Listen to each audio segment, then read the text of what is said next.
ఆంధ్రప్రదేశ్ తెలంగాణలో wheel smart వారి Dasara offers త్వరపడండి. Wheel smart. AP CM Chandrababu నాయుడిని మాజీ మంత్రి మల్లారెడ్డి కలిశారు. మల్లారెడ్డితో పాటు ఆయన అల్లుడు మల్కాజ్గిరి ఎమ్మెల్యే మర్రి రాజశేఖర్ రెడ్డి, మాజీ ఎమ్మెల్యే తీగల కృష్ణారెడ్డి కూడా చంద్రబాబును కలిశారు. హైదరాబాద్ లో ఉన్న చంద్రబాబు నాయుడిని కలిసి కాసేపు చర్చించారు.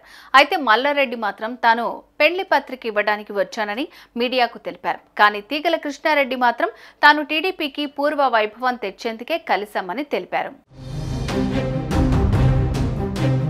హైదరాబాద్ సుందర నగరంగా తీర్చిదిద్దడంలో తాను మేయర్గా కీలక పాత్ర పోషించినట్లుగా తీగల కృష్ణారెడ్డి చెప్పారు. చంద్రబాబు ముఖ్యమంత్రిగా ఉన్నప్పుడే సైబరాబాద్ సిటీ ఏర్పడిన విషయాన్ని ఆయన గుర్తు చేశారు. దీన్ని ఎవరూ కాదనలేరని అన్నారు. తెలంగాణలో టీడీపీకి మళ్లీ పూర్వ వైభవం తెచ్చేందుకు మేమంతా చంద్రబాబును కలిసినట్లు తీగల కృష్ణారెడ్డి తెలిపారు. ఈ విషయమై మరోసారి మిమ్మల్ని పిలిచి మాట్లాడతానని చంద్రబాబు చెప్పారని కృష్ణారెడ్డి తెలిపారు. ఎన్నో కష్టాలు పడి ముఖ్యమంత్రిగా మళ్ళొకసారి చంద్రబాబు నాయుడు గారు ఆంధ్రప్రదేశ్ ముఖ్యమంత్రిగా కావడం మాకు అందరూ కూడా సంతోషమైన విషయం.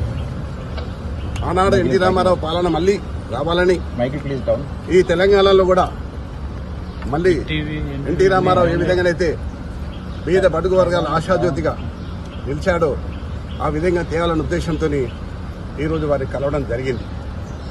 అంతేకాదు ఈరోజు హైదరాబాద్ నగరం ఇంత సుందర నగరంగా తీర్చిదిద్దామంటే ఆనాడు నన్ను మేయర్గా చేసిన చంద్రబాబు నాయుడు గారు ఆయన ముఖ్యమంత్రిగా ఉన్నప్పుడే హైదరాబాద్, సికింద్రాబాద్, హుస్సేన్ సాగర్తో పాటు ఈరోజు సైబరాబాద్ సిటీ తీసుకొచ్చింది కూడా చంద్రబాబు నాయుడు గారు. దాంట్లో ఎవరు కాదనలేదు, సాక్ష్యం నేనే.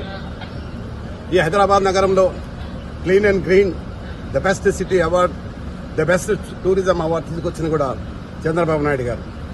అయితే ఈ మధ్యకాలంలో తెలంగాణ అంశం వచ్చి మరి ఏం జరిగిందో మనం అందరం చూస్తూనే ఉన్నాం. కానీ మళ్ళీ పూర్వ వైభవం తీసుకురావడానికి మేమందరం కూడా చంద్రబాబు నాయుడు కలవడం, మరొకసారి మనం పిలిచి మాట్లాడుతున్నాడు.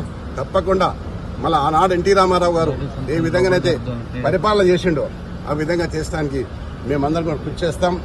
నేనందరినీ కూడా శ్రేణులకు వస్తున్నా. చాలా మంది తెలుగుదేశంకు ఎన్టీ రామారావు అభిమానులు ఉన్నారు. ఇంకా వారందరూ కూడా ఏకతాటి మీద తీసుకొచ్చి మళ్ళీ పూర్వ వైభవం తీసడానికి నేను ప్రయత్నం చేస్తాను. 100%. అయితే మల్లారెడ్డి మాత్రం తన అల్లుడు మర్రి రాజశేఖర్ రెడ్డి కూతురు పెళ్లి పత్రిక ఇవ్వడానికి వచ్చానని తెలిపారు. మొత్తం మీద ఇద్దరు నేతలు కలవటం తెలంగాణ రాజకీయాల్లో చర్చనీయాంశమైంది. సుమన్ టీవీలో మీ పర్సనల్ అండ్ బిజినెస్ ప్రమోషన్స్ కోసం కింది నెంబర్కి కాంటాక్ట్ చేయండి.